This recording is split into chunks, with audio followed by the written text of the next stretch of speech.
Hey, this is Dan Johnson, founder of People Against the NDAA, and today we have the first of our series, Top Myths on the National Defense Authorization Act, or the NDAA.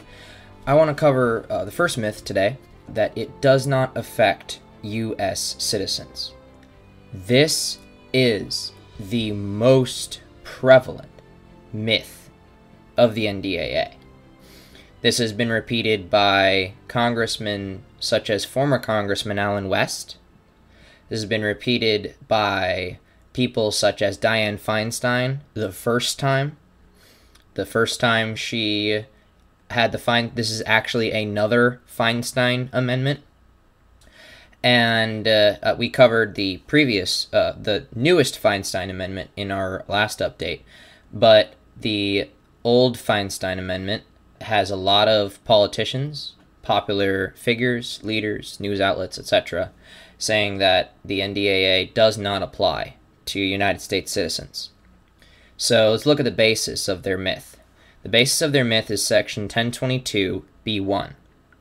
This section states, quote, 1. United States citizens. The requirement to detain a person in military custody under this section does not extend to citizens of the United States. End quote. According to the myth, this section right here prohibits U.S. citizens and exempts U.S. citizens from being detained under the authority of the NDAA. So let's look at what is this requirement, because it says the requirement to detain a person in military custody. So there must be a requirement there, and it does. It is referring to Section 1021(a)(1. And that states, quote, 1.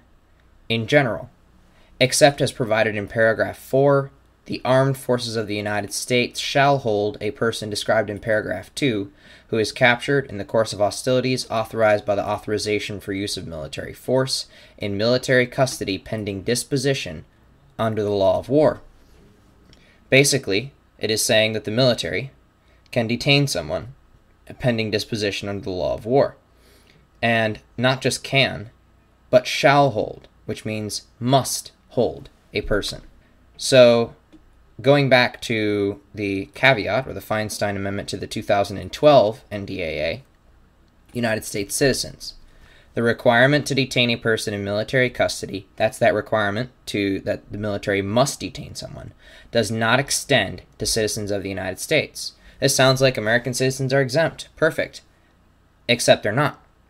If I own a Walmart, and there's a sign on the door of the Walmart, and it says, you are not required to wear a shirt in this Walmart, and you walk in with a t-shirt, are you violating the instructions on that sign? Absolutely not. You are completely allowed to wear a t-shirt. You're not required to, but you're allowed to. What if you were to come in wearing a parka? Would that count as something to violate the sign on the door? Absolutely not. You can wear a parka, you're just not required to. You could wear snow pants, goggles, you could have a snowboard with you. It'd look kind of awkward, but you can. Same thing with this section.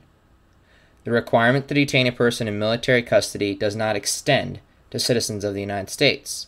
The requirement does not extend. That requirement is the military must hold. So if the requirement doesn't extend, then the military can detain U.S. citizens. They're just not required to.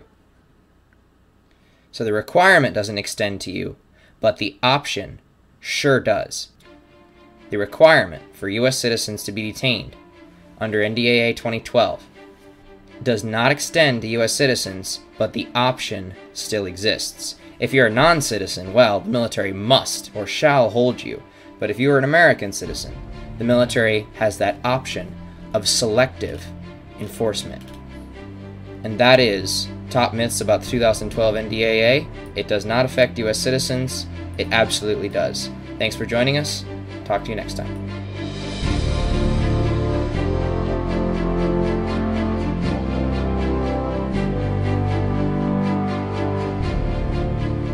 This program should not be construed as legal advice.